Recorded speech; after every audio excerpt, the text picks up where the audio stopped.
You must protect free speech, and free speech only matters, it's only relevant when it's someone you don't like saying something you don't like, because obviously speech that you like is, that's easy.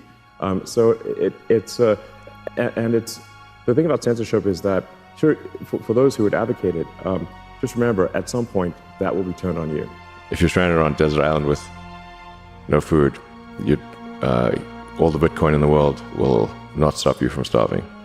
Now, there is a fundamental issue with, say, Bitcoin in its current form, in that the transaction volume is very limited, and the latency, the latency for a properly confirmed transaction is too long, much longer than you'd like. So it's actually not great from a transaction volume standpoint or a latency standpoint.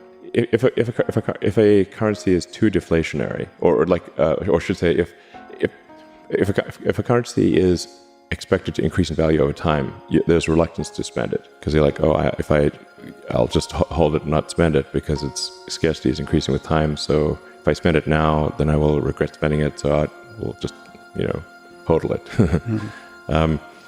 But if there's some dilution of the currency occurring over time, that's more of an incentive to use it as a currency.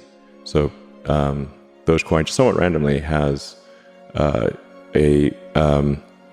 just a fixed number of sort of coins or hash strings that are generated every year. So there's some inflation, but it's not a percentage base. It's a fixed number. So the percentage of inflation will necessarily decline over time. So I'm not saying that it's like the ideal system for a currency, but I think it actually is just fundamentally better than anything else I've seen. I would say that forms the basis of my philosophy, which is that we don't know the meaning of life, but the more we can expand the scope and scale of consciousness, digital and biological, the more we're able to understand what questions to ask about the answer that is the universe. So I have a philosophy of curiosity. Well, as you said, I think one of the big goals of XAI is to understand the universe. Yes.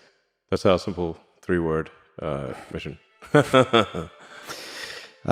If you look out far into the future, do you think on this level of physics, the very edge of what we understand about physics, do you think it will make discoveries, sort of the sexiest discovery of them as we know now, sort of unifying general relativity and quantum mechanics?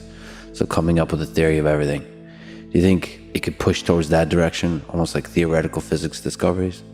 If an AI cannot figure out new physics, it's clearly not equal to humans, let alone nor has it surpassed humans, because humans have figured out new physics.